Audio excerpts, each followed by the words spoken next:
buto-buto ng manok. Yan po guys. Pero mas marami pa rin laman. Yan lang ating lulutuin. Sarap kasi ang sarap. So, start na tayo sa ating napaglulong natin. Kasi wala na painit ko na. Ngayon guys, kasi hindi ako maglalagay ng mantika, ilagay ko muna itong chicken para magmantika siya sa kulay. Para hindi na tayo gagamit ng mantika kasi alam niyo naman ang manok ay may mantika na yan. Nagmamantika na. Kaya yan na lang ang uunahin natin.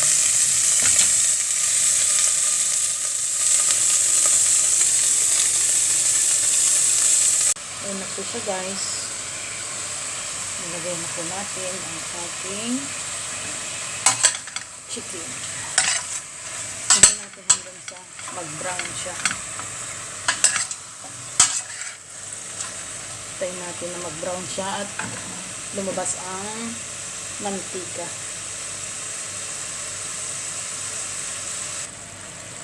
Ayan na po. After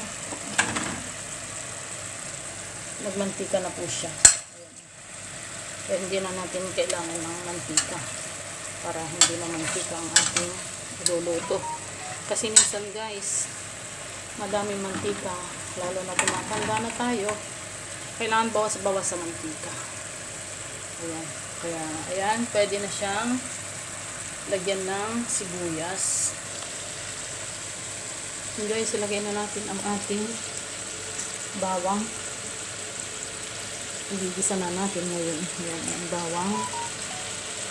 Gisayin muna natin.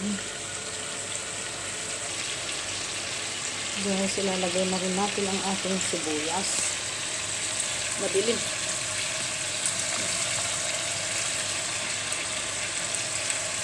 Sibuyas.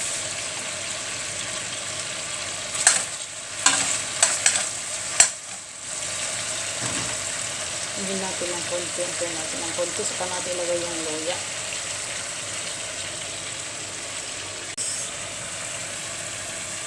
Ngayon naman ay ating luya.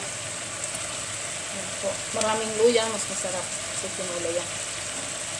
Yan. Lagyan natin siyang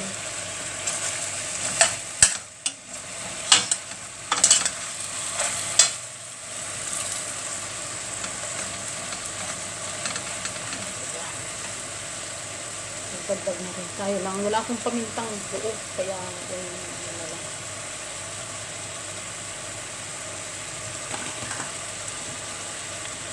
Siyempre, hindi mawawala ang asin. Ayan tayo ng asin. Para dumikit na yung lasa niya. Tapos takpan ulit natin. At tayo maglalagay ng tubig. Yan na po guys, nag-isag na po siya. Pwede na natin lagyan ng tubig. Saka natin ilalagay ang ating papaya.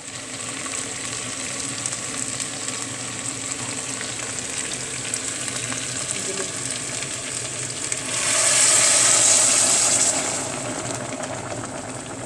Lagay ko mainit na tubig para mas madali kumulo. Yan na po guys ang ating tinolang manok. Yan na po. Yan na po siya. Lagyan na natin yung papaya para maluto na rin. Yan. Saka yung pag malambot na, saka natin isunod yung malunggay, dahon. Guys, hintayin natin lumambot ang ating papaya, tapos lagyan natin ng malunggay at timplahan kung tama na ang alat. Ayan na guys, kumukulo na po siya. Malabo ang camera. Ayan po. pwede na natin ihulog yung dahon ng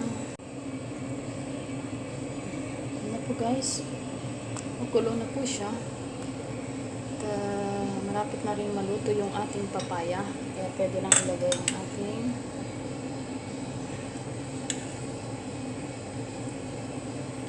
dahon ng malunggay. Thank you sa mga paayuda na dahon ng malunggay. Ayan po. Ito po yung magluluto na. Ayan guys, lagyan na natin ang dahon ng sili at ang dahon ng malunggay.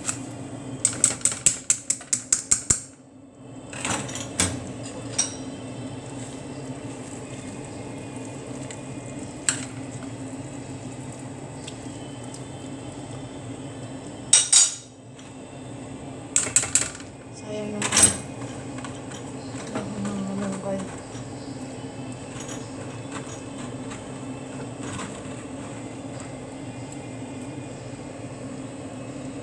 Yan na po ang ating ulam for today.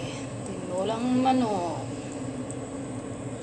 na may malunggay, dahon ng malunggay at sili. Ito. Na po, luto na po siya. Luto na po ang ating tinola. Tusok-tusok pa. Ito guys. Yan lang. Masarap. Ang ulam natin ng 2 araw. Bye! Guys, luto na po ang ating tinola. Ayan, kung sino pa yung hindi nakaka-subscribe sa aking channel, please subscribe, like, and share. And don't forget to comment. And sana huwag kayong magsawang sumuporta sa aking channel, Bing Raga. Ayan po guys. Follow na po kayo sa aking page at sa aking channel para ma-notify kayo sa aking susunod na mga vlog. Ayan. Please subscribe, like, and share. Bing Raga. And advance Merry Christmas and a Happy New Year to all. God bless. Enjoy.